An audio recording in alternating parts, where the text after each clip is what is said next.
ತಾಯಿ ಗಾಯತ್ರಿ, ನೀನೇ ಕಾಪಾಡ್ಬೇಕಮ್ಮ. ಬನ್ರಯ್ಯ, ಇಲ್ಲೇನು ಭಯ ಇಲ್ಲ, ಬನ್ನಿ. ಏನ್ ಕಾಟ, ಏನ್ ಕರ್ಮ. ರೇ ಗೌಡ್ರೆ, ನಾನ್ ಪಡ್ಕೊಂಡೆ ಆ ಗುಡ್ಡದ ಎಡಕ್ ತಿರುಗ್ಬೇಕು ಅಂತ. ನನ್ ಮಾತು ಕೇಳಿದ್ರೆ ತಾನೆ ಅಲ್ಲ. ಜೊತೆಲಿ ಬರುವಾಗ ಸರಿಯಾಗಿ ಯಾರಾದ್ರೂ ದಾರಿ ತೋರಿಸೋರ್ನ ಕರ್ಕೊಂಡ್ ಬನ್ರಯ್ಯ ಅಂದೆ, ಅದನ್ನು ಕೇಳಲಿಲ್ಲ. ಈಗೇನ್ ಮಾಡೋದು? ಕತ್ಲು ಬೇರೆ ಆಗ್ತಾ ಇದೆ. ಹೆಂಗಸರು, ಮಕ್ಕಳು, ಜೊತೆ ವಯಸ್ಸಾದವರು. ಅಪ್ಪಂದಿದ್ದ ತತ್ತಾರಲ್ಲ ತಂದೆಗೌಡ್ರ. ಚಿಕ್ಕಯ್ಯನವರ, ಏನೋ ಆಗಿದ್ದಾಗೋಯ್ತು. ದಾರಿ ತೆಪ್ಪದ್ವಿ, ಈ ಕಾಡ್ ದಾರಿ ಬಂದ್ ಬಿದ್ವಿ. ನೀವ್ ಅದನ್ನೇ ಹೇಳ್ಕೊಂಡು ದಾರಿ ಉತ್ಕು ಬೈಕೊಂಡ್ ಬರೋ ಬದಲು ಮುಂದೆ ಏನಾಗ್ಬೇಕು ಅನ್ನೋದನ್ನ ಯೋಚನೆ ಮಾಡಬಾರ್ದ್ರ? ಸರಿಯಪ್ಪ, ಹಿಂದಕ್ಕೆ ರೀ ಗೌಡ್ರೆ. ಏನ್ರಿ ಯೋಚನೆ ಮಾಡೋದು? ಎಲ್ಲೋಡಿದ್ರು ಕಾಡು, ಬೆಟ್ಟ, ಗುಡ್ಡ, ಯಾವ ಕಡೆ ಅಂತ ಹೋಗೋದು, ಏನು ಅಂತ ಮಾಡೋದು. ಯಾರನ್ನಾದ್ರೂ ಕೇಳೋಣ ಅಂದ್ರೆ ಒಂದು ನರ ಪಿಳ್ಳೆನೂ ಗತಿ ಇಲ್ಲ ಈ ಕಾಡಿನಲ್ಲಿ. ಏನು ಗ್ರಾಚಾರವೋ. ದೊಡ್ಡಯ್ಯನವರ, ನೀವೇ ಹಿಂಗ್ ಧೈರ್ಯ ಕೆಟ್ಟು ನಿಂತ್ರಿ ಹೆಂಗೆ ಅಂತ ಹೊಸಿ ಉಪಾಯ ಹುಡುಕ್ರಿ, ಏನ ಸಿಗ್ತದೆ. ಏನ್ ಮಾತು ಅಂತ ಆಡ್ತಾರೆ ಇವ್ರು. ರೀ ಗೌಡ್ರೆ, ಏನ್ರಿ ಉಪಾಯ ಹುಡ್ಕೋದು? ಕತ್ಲು, ಕಾಡು ಪ್ರಾಣಿಗಳು, ಕಳ್ಳ ಕಾಕರು, ಒಟ್ನಲ್ಲಿ ರಾಹು, ಕೇತು, ಶನಿ ಎಲ್ಲ ಒಟ್ಟಿಗೆ ಒಕ್ಕರ್ಸ್ಕೊಂಡು ಆಗಿದೆ. ಲೇ ಲೇ ಲೇ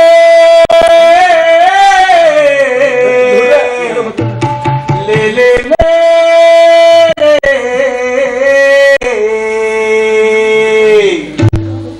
ಲೇಲ ಕಮಲೆ ಲ ಕಮಲೆ ಲೇಲ ಕಮಲೆ ಲೇಲ ಕಮಲೆ ಲೇಲ ಕಮಲೆ ಲೇಲ ಕಮಲೆ ಲೇಲ ಲೇಲ ಕಮಲೆ ಲೇಲ ಕಮಲೆ ಲೇಲ.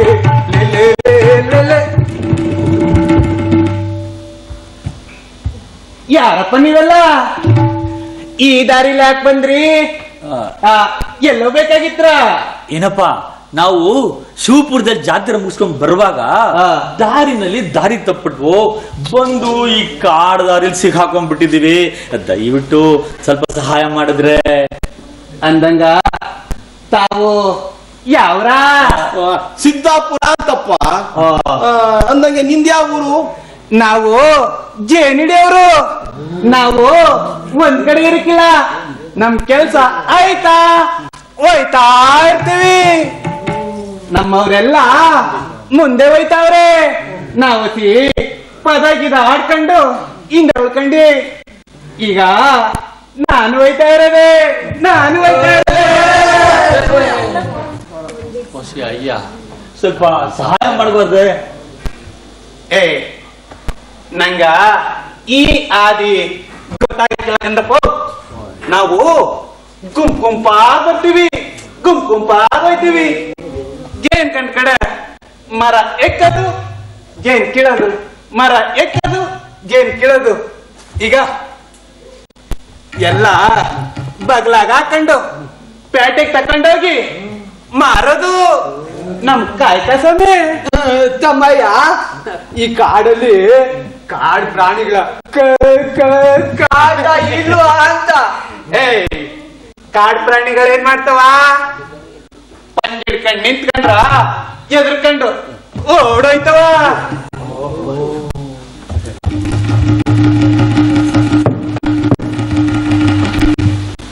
ನಾವು ಎದುರ್ಕೋಬೇಕಾಗಿರೋದು ಕಾಯ್ದ್ರಿಗ. ಈ ದಾರಿಲಿ ಅವ್ರದೇ ಕಾಟ.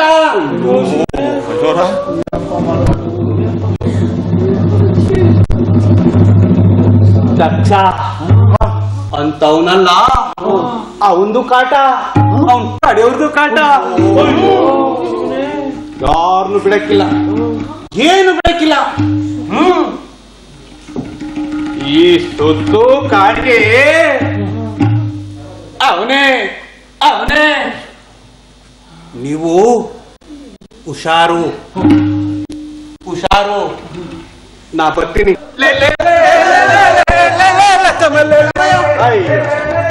ಒಂಟೇ ಬಿಟ್ನಲ್ಲಪ್ಪ.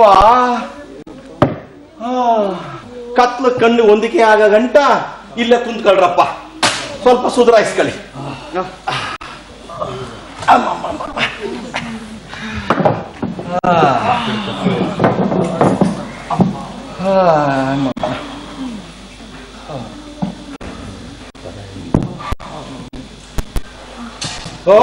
ಭೀಮಣ್ಣ, ಬ್ಯಾಸರ ಕಳೆಯುವಂತ ಒಂದ್ ಪದ ಹಂಗನ್ನು ಕೇಳ.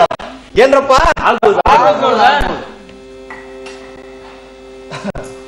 ಮುಳುಗೋನೆ ಸರನ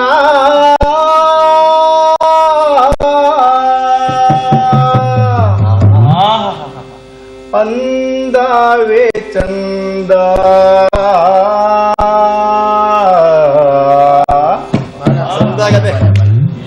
ಮುಳು ನಗೆಯ ಮುಗುದೇ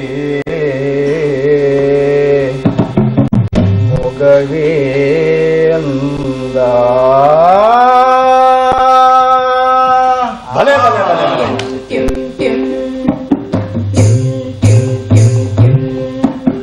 ಮುಳುಗೋನೆ ಸರನ ಅಂದಾವೆ ಚಂದ ಮುಗುಳು ನಗೆಯ ಹಂಚಿ ತಿಂದಾಗ ಹಂಚಿನ ರುಚಿ ಚಂದ ಮಿಂಚಿನ ಬೆಳಕಲಿ ಹನಿಯುವ ಬೆಳಕಲಿ ಚಂದ.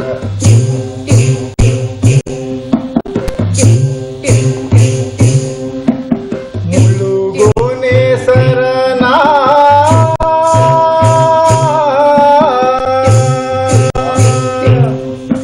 ಅಂದಾವೆ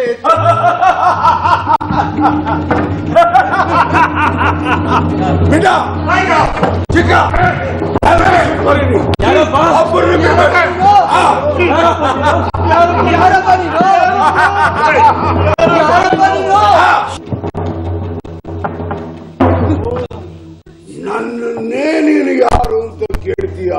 ಬೇಟೆ ಇಲ್ಲಿರೋ ಒಂದೊಂದು ಗಿಡ ಮರಗಳನ್ನ ಕೇಳು, ಬೆಟ್ಟ ಗುಡ್ಡಗಳನ್ನು ವಿಚಾರಿಸು, ಕಾಡು ಮೃಗಗಳನ್ನು ಕೇಳು, ನಾನು ಯಾರು ಅಂತ ಹೇಳು.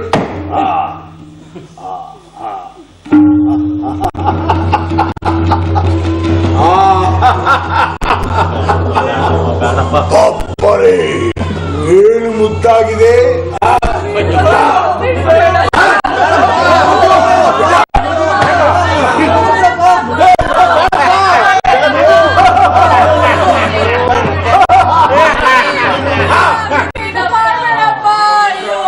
ಬಿಡಬೇಕಾ?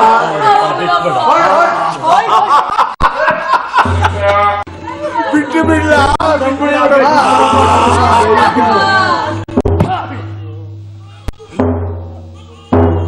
ಬಿಡ.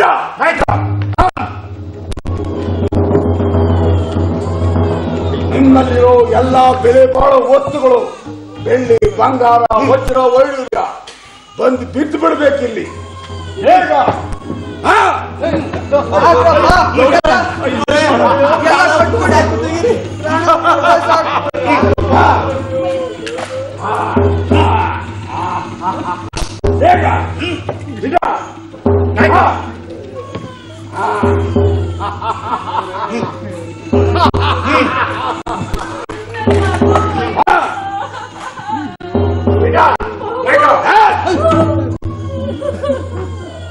ಯಾರಾದ್ರೂ ಮೋಸ ಮಾಡಿದ್ರೆ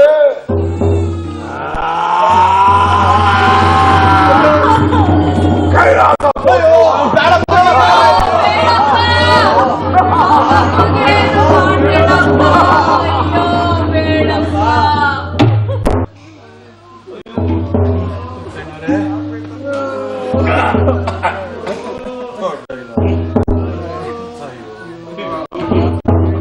ಪರವಾಗಿಲ್ಲ, ಚೆನ್ನಾಗಿದೆ ಚೆನ್ನಾಗಿದೆ. ನಾಯಕ, ಇವನ್ನೆಲ್ಲ ಏನ್ ಮಾಡೋದು? ಎಷ್ಟು ಜನ ಬದುಕಿದ್ದಾರೆ? ವಯಸ್ಸಾದವ್ರು ಕೆಲವರು ಆಗ್ಲೇ ಬೈಕ್ ಸತ್ತೋಗಿದ್ದಾರೆ. ಅವನ್ನೆಲ್ಲ ಗೌರವದಿಂದ ಹೂದ್ ಬಿಡು. ಆಗ್ಲಿ ನಾಯ್ಕ, ಉಳಿದವ್ರನ್ನ ಏನ್ ಮಾಡೋದು? ಎಲ್ಲರ ಕಣ್ಣಿಗೂ ಬಟ್ಟೆ ಕಟ್ಟಿ ಆ ಬಂಡೆ ಮೇಲಿಂದ ನೂಕು ಬಿಡು. ಆಯ್ತು ನಾಯ್ಕ.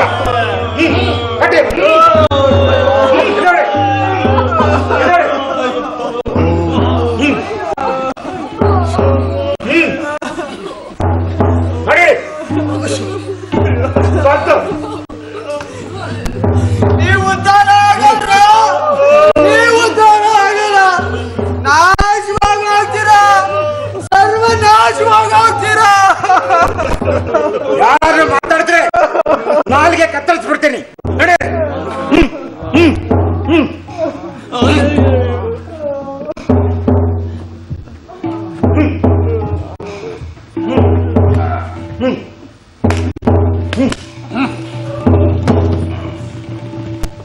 ನಿತ್ಯಂ ಸನ್ನಿಹಿತೋ ಮೃತ್ಯುಃ ತಸ್ಮಾತ್ ಜಾಗ್ರತ ಜಾಗ್ರತಃ. ಯಾರಿದು?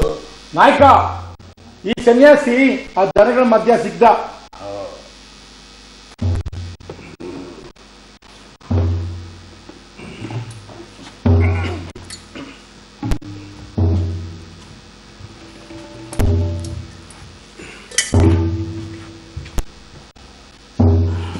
ಕೈಯಲ್ಲಿ ತಾಳ, ತಂಬೂರಿ, ಕಾವಿ, ಬಟ್ಟೆ.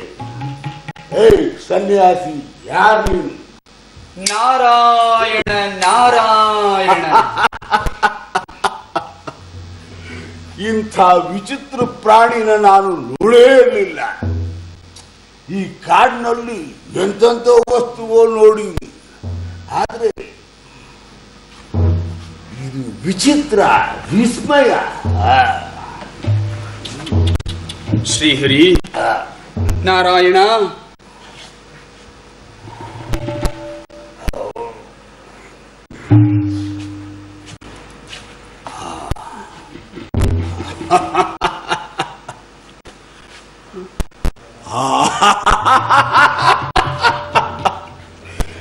ನೀನು ಗುಂಡೋ ಹೆಣ್ಣು? ನಾರಾಯಣ, ನಿನ್ನಿ ಜಟಿ, ನಿನ್ನಿ ವೇಷ, ಕೈಯಲ್ಲಿ ತಾಳ, ತಂಬೂರಿ, ಯಾರು ನೀನು? ಆ ಭಗವಂತನ ಆಜ್ಞೆಯ ಅನುಸಾರ ಎಲ್ಲೆಡೆಯೂ ಸಂಚರಿಸುವ ಬ್ರಹ್ಮಚಾರಿಯಪ್ಪ, ಸನ್ಯಾಸಿ. ಭಗವಂತನ ನಾಮಸ್ಮರಣೆ ಮಾಡುವವ.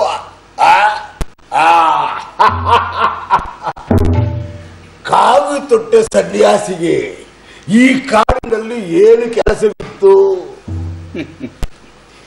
ಸರ್ವಶಕ್ತನು, ಸರ್ವಜ್ಞನು, ಸರ್ವಾಂತರ್ಯಾಮಿಯೂ ಆದ ಆ ಶ್ರೀಹರಿಯು ಎಲ್ಲೆಲ್ಲಿಗೆ ಹೋಗು ಎನ್ನುವನೋ ಅಲ್ಲಲ್ಲಿಗೆ ಹೋಗಿ ಅವನ ಆಜ್ಞಾನುಸಾರ ನಡೆದುಕೊಳ್ಳುವ ಸೇವಕನಪ್ಪ ನಾನು. ಸನ್ಯಾಸಿ, ಇಲ್ಲಿ ನನ್ನ ಕಾಡಿನಲ್ಲಿ ಏನು ಕೆಲಸವಿತ್ತು? ಅಜ್ಞಾನ, ಅಂಧಕಾರದ ಮದದಲ್ಲಿ ಅಸಹಾಯಕರನ್ನು, ಅಮಾಯಕರನ್ನು ಚಿತ್ರಹಿಂಸೆಗೊಳಪಡಿಸಿ ಅವರನ್ನು ಕೊಳ್ಳೆ ಹೊಡೆದು ಪಾಪ ಕರ್ಮಗಳ ಹೊರುತ್ತಿರುವ ನಿನ್ನನ್ನು ನನ್ನ ಕಣ್ಣಾರೆ ನೋಡುತ್ತಿರುವೆ. ಅಹಂಕಾರ, ದುರಾಚಾರ.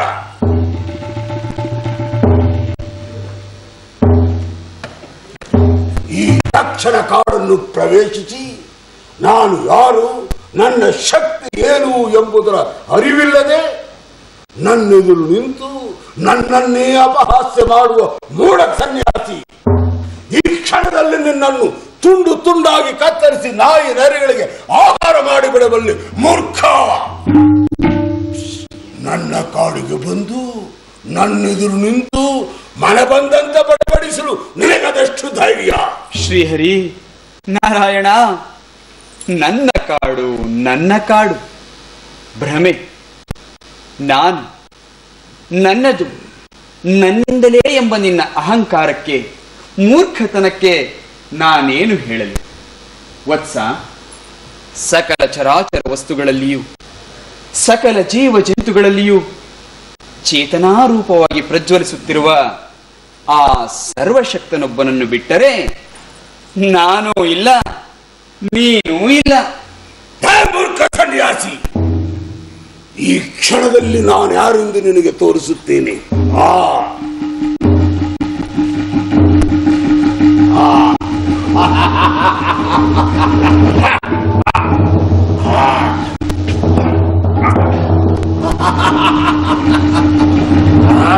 ನಾರಾಯಣ.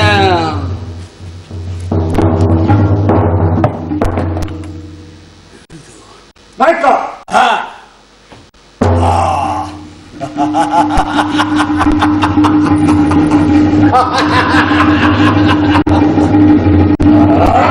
ನಾರಾಯಣ.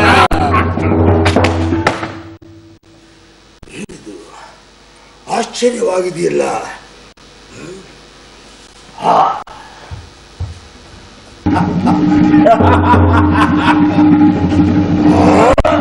ನಾರಾಯಣ.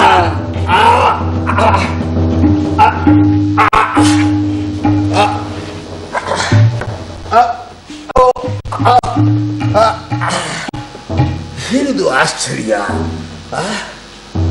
ನನ್ನಂತವನ ಕೈಯಲ್ಲಿ ಇಂತಹ ಸಾಮಾನ್ಯ ಸನ್ಯಾಸಿಯನ್ನು ಏನು ಮಾಡಲು ಆಗುತ್ತಿಲ್ಲವಲ್ಲ. ನನ್ನ ಶಕ್ತಿ ಏನಾಯಿತು? ನನ್ನ ಸಾಮರ್ಥ್ಯ ಏನಾಯಿತು?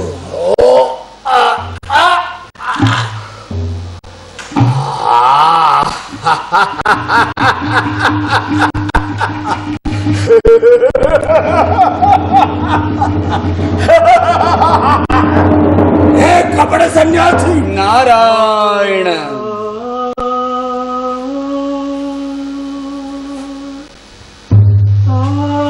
ಏನಿದು ಆಶ್ಚರ್ಯ? ಇವನನ್ನು ಕಂಡರೆ ನನ್ನಲ್ಲಿ ದ್ವೇಷ ರೋಷ ಭಾವನೆಯೇ ಹುಟ್ಟುತ್ತಿಲ್ಲವಲ್ಲ. ಇವನಲ್ಲಿ ನನಗೆ ಕೇವಲ ಮಮಕಾರ ಪ್ರೀತಿ ಭಾವನೆಯೂ ಆವರಿಸುತ್ತಿದೆಯಲ್ಲ. ಇಲ್ಲ, ಹೀಗೆಂದೂ ನನಗೆ ಆಗಿರಲಿಲ್ಲ. ಯಾವ ಆಯುಧಗಳೂ ಇಲ್ಲದೆ ಕೇವಲ ಮುಗುಳ್ನಗೆ ಸವಿಮಾತಿನಿಂದಲೇ ನನ್ನನ್ನು ಸೋಲಿಸಿದ ಈ ಸನ್ಯಾಸಿ ಯಾರಿರಬಹುದು? ಹೇಳು, ನಿಜ ಹೇಳು, ಯಾರು ನೀನು? ನಾರಾಯಣ. ಯಾವ ಅನುಕಂಪವಿಲ್ಲದೆ ಕರುಣೆಯಿಲ್ಲದೆ ಸಿಕ್ಕ ಜನರನ್ನು ತುಂಡು ತುಂಡಾಗಿ ಕತ್ತರಿಸುತ್ತ ನನಗೆ ನಿನ್ನೆದುರು ಹೀಗೆ ಆಗುತ್ತಿದೆ, ಹೀಗೆ ಆಗುತ್ತಿದೆ. ಇಲ್ಲ, ಶತ್ರುವಿನ ಎದುರು ನನಗೆಂದೂ ಹೀಗೆ ಆಗಿರಲಿಲ್ಲ. ಶತ್ರುವಿನ ಎದುರು ನನಗೆಂದೂ ಹೀಗೆ ಆಗಿರಲಿಲ್ಲ.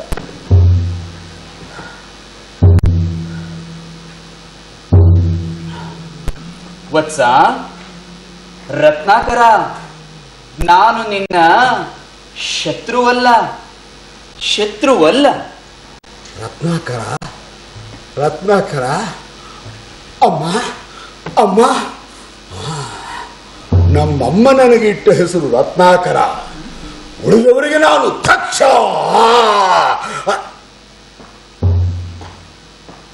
ಹೌದು, ರತ್ನಾಕರ ಎಂಬ ಹೆಸರು ನಿನಗೆ ಹೇಗೆ ಗೊತ್ತು? ನೀನೆಂತಹ ಮುಗ್ಧ, ಸರ್ವಜ್ಞನಾದ ಅವನ ಸೇವಕನೆಂದ ಮೇಲೆ ಕಿಂಚಿತ್ತಾದರೂ ತಿಳಿದಿರಲೇಬೇಕಲ್ಲ. ನೀನೇನೋ ಮಾತನಾಡಿ ನನ್ನನ್ನು ಭ್ರಮೆ ನೀನು ಮಾಡುತ್ತಿದ್ಯಲ್ಲ. ವಿಚಿತ್ರ. ಅದು ಹಾಗೆಯೇ. ಹೋಗಲಿ, ನೀನು ಹೀಗೆ ಜನರನ್ನು ಕೊಂದು ಹಿಂಸಿಸಿ ಅವರನ್ನು ಕೊಳ್ಳೆ ಹೊಡೆದು ಪಾಪ ಕರ್ಮಗಳ ಹೊರೆಯನ್ನೇ ಹೊರುತ್ತಿರುವೆಯಲ್ಲ. ಇಂತಹ ಘೋರ ಪಾಪಗಳು ನಿನ್ನನ್ನು ಅದ್ಯಾವ ಪರಿ ಕಾಡುತ್ತದೆ ಎಂಬ ಕಿಂಚಿತ್ ಕಿಂಚಿತ್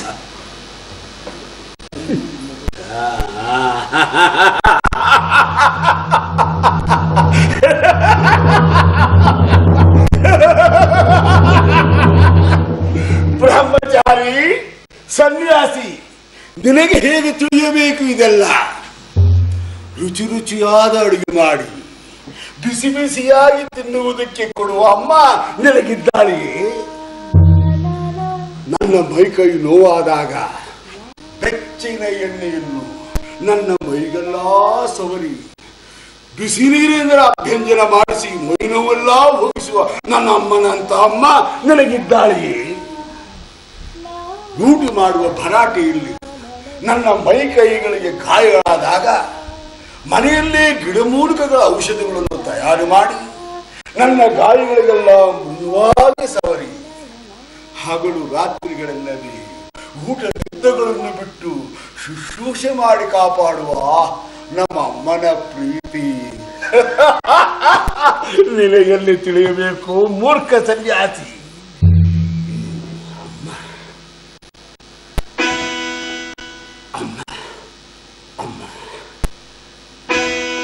ಅಮ್ಮ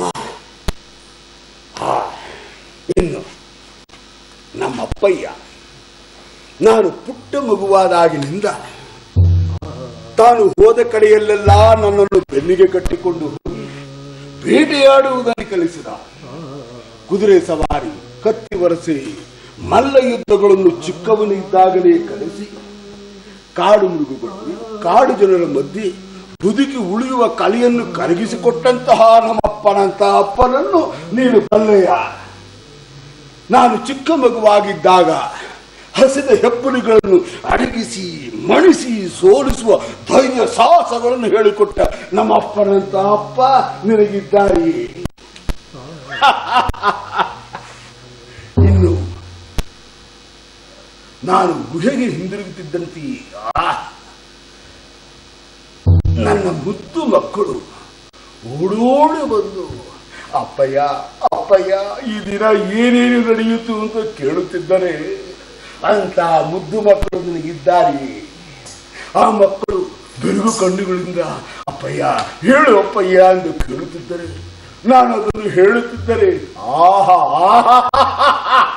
ಆ ಆನಂದ, ಆ ಸುಖ ನಿನಗೆಲ್ಲಿ ತಿಳಿಯಬೇಕು ಮೂರ್ಖ ಸನ್ಯಾಸಿ? ಇನ್ನು ನನ್ನ ಪರಿವಾರದವರು ನಾನು ಲೂಟಿ ಮಾಡಿಕೊಂಡು ಗುಹೆಗೆ ಹಿಂದಿರುಗುತ್ತಿದ್ದಂತೆಯೇ ರುಚಿ ರುಚಿಯಾದ ಮಾಂಸದ ಅಡಿಗೆಯನ್ನು ಮಾಡಿ ಕುಡಿಯಲು ಮದುರೆಯನ್ನು ಕೊಟ್ಟು ನನ್ನ ಮುಂದೆ ಹಾಡು ಕುಣಿತಗಳನ್ನು ಮಾಡಿ ದೊಡ್ಡ ಹಬ್ಬವನ್ನೇ ಮಾಡುತ್ತಾರೆ. ನಾನು ಅವರಿಗೆ ರಾಜ ಮಹಾರಾಜ ತಿಳಿಯುತ್ತೆ. ಓಹೋ ಹೌದೇ? ನಿನ್ನ ತಾಯಿ, ತಂದೆ, ಮಕ್ಕಳು, ಪರಿವಾರದವರು ನಿನ್ನನ್ನು ಅಷ್ಟೊಂದು ಅಕ್ಕರೆಯಿಂದ ಕಾಣುವರೇ? ಅದಿನ್ನೆಂತಹ ಪರಿಯ ಪ್ರೀತಿ, ಅದಿನ್ನೆಂತಹ ಗೌರವ! ನೆನೆಸಿಕೊಂಡರೆ ಮೈಯ ಪ್ರತಿರಕ್ತ ಕಣಗಳು ಹುಚ್ಚೆತ್ತಿ ಕುಣಿಯುತ್ತವೆ. ಇದು ಯೋಗ, ರಾಜಯೋಗ ತಿಳಿಯುತ್ತೆ. ಹೌದು ಹೌದು ಒಡವಿಯ ರಾಜ, ಹೌದು. ಇನ್ನು ಎಂತೆಂತಹ ಸುಖವಿದೆಯೋ ಆ ನಿನ್ನ ರಾಜ್ಯದಲ್ಲಿ. ಹೋಗಲಿ, ನೀನು ಸುಂದರವಾದ ಹೆಣ್ಣುಗಳನ್ನು ನೋಡಿದ್ದೀಯಾ? ಶಾಂತಮ್ಮ,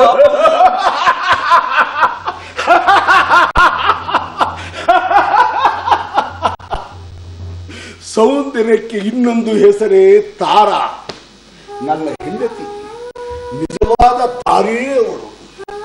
ಅವಳ ಸುಂದರವಾದ ಕಣ್ಣುಗಳು, ಮೋಹಕ ಮುಗುಳಿಗೆ ಪ್ರೀತಿ ತುಂಬಿದ ಮಾತುಗಳು, ಅವಳ ನೋಟ, ಆ ಒಂದು ನೋಟವೇ ಸಾಕು ಮತ್ತು ಮತ್ತು ಬರೆಸುವಂತಹದ್ದು.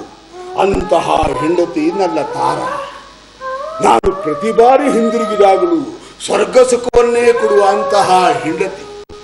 ಇನ್ನು ನನ್ನ ತಂದೆ, ತಾಯಿ, ಹೆಂಡತಿ, ಮಕ್ಕಳು, ನನ್ನ ಪರಿವಾರ, ಇವರಿಗಾಗಿ, ಇವರೆಲ್ಲರಿಗಾಗಿ ಸುಖವಾಗಿರಲಿ, ಆನಂದವಾಗಿರಲೆಂದು ಕೊಲೆ, ದರೋಡೆ, ಲೂಟಿ ಮಾಡಿದ ಸಂಪತ್ತು ಇವರಿಗಾಗಿ, ನನ್ನನ್ನು ಮಹಾರಾಜನಂತ ನೋಡಿಕೊಳ್ಳುವ ಇವರಿಗಾಗಿ ಈ ಸಂಪತ್ತು. ಯಾರಿಗಾಗಿ, ಯೋತಕ್ಕಾಗಿ ಕೇಳುತ್ತೀಯಲ್ಲೋ ಮೂರ್ಖ ಸನ್ಯಾಸಿ? ಇವರಿಗಾಗಿ ಹಿಡಿಯಿತೆ. ಹೌದೇ? ಹೌದು. ಎಲ್ಲೋ ದಾರಿಯಲ್ಲಿ ಹೋಗುವ ದೊಂಬರಾಟದವರಲ್ಲಿ 4 ಮೋಡಿ ವಿದ್ಯೆಗಳನ್ನು ಕಲಿತು ನನ್ನ ಮುಂದೆ ಚಮತ್ಕಾರ ಮಾಡಿ ಮಹಾ ಸನ್ಯಾಸಿ ಅಂತ ಪುರಾಣ ಹೇಳುತ್ತೀಯ. ಪುರಾಣ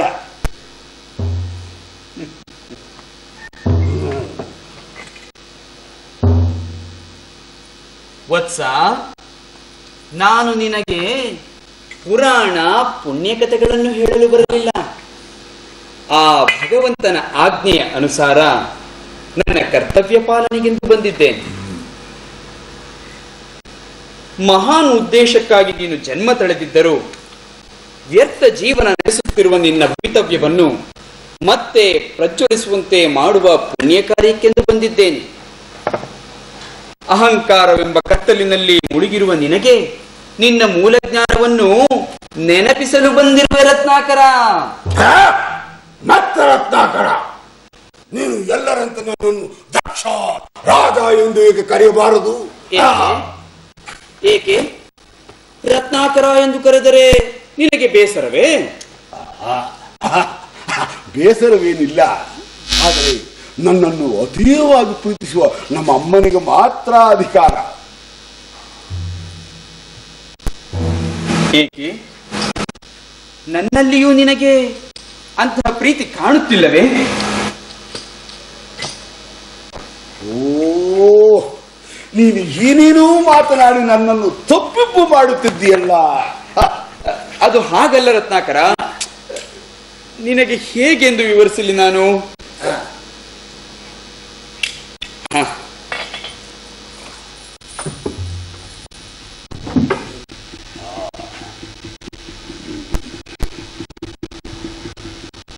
ನನ್ನ ಉದ್ದೇಶದ ಮೇಲೆ ನಿನಗೆ ಕಿಂಚಿತ್ ಸಂಶಯವಿದ್ದರೂ ಇದು ಪ್ರಯೋಗಿಸಿ.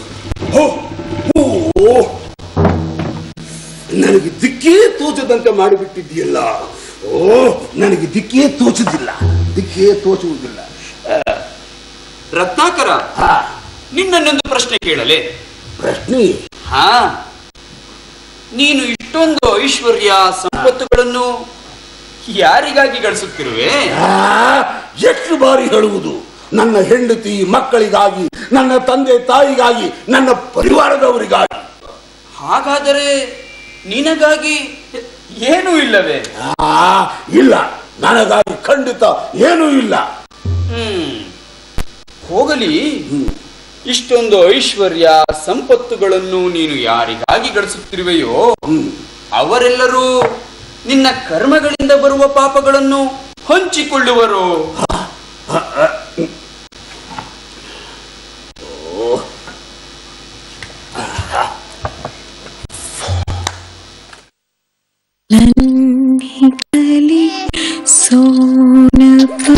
ಬೇಡ, ನೀರಾದ್ರೂ ಕುಡಿಸಿ. 6 ತಿಂಗಳಾದ್ರೂ ಆಗ್ಲಿ. ಅಜ್ಜಿ, ಸ್ವಲ್ಪ ಸಾರು ಕೊಡಿ. ನಿಲ್ಲು, 6 ತಿಂಗಳಾದ್ರೂ ಆಗ್ಲಿ. ಯಾಕೆ ಕೊಡ್ಬಾರ್ದು? ಯಾಕೆಂದ್ರೆ 6 ತಿಂಗಳ ಮೊದ್ಲು ಬೇರೆ ಏನಾದ್ರೂ ತಿನ್ಸಿದ್ರೆ ಕುಡ್ಸಿದ್ರೆ ಅತಿಸಾರ ಆಗ್ಬೋದು.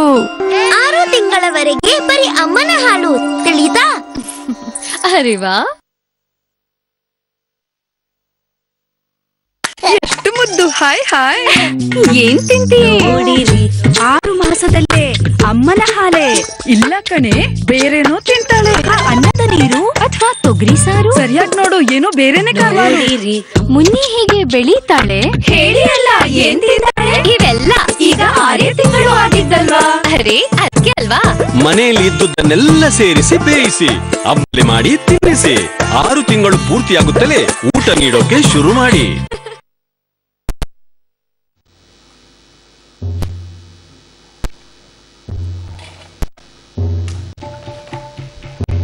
ರತ್ನಾಕರ, ನಿನ್ನ ಕರ್ಮಗಳಿಂದ ಬರುವ ಪಾಪಗಳನ್ನು ಹಂಚಿಕೊಳ್ಳುವರು.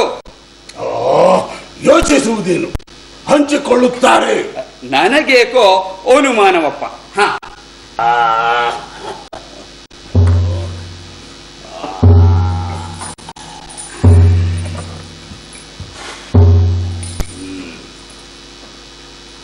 ಹೀಗೆ ಮಾಡಿದರೆ ಹೇಗೆ? ನಿನ್ನ ಪರಿವಾರದವರನ್ನೇ ಕರೆಸಿ ಕೇಳಿದರಾಯ್ತು. ಅಲ್ಲವೇ ಅವರ ಬಾಯಿಂದಲೇ ಬಂದು ಬಿಡಲಿ.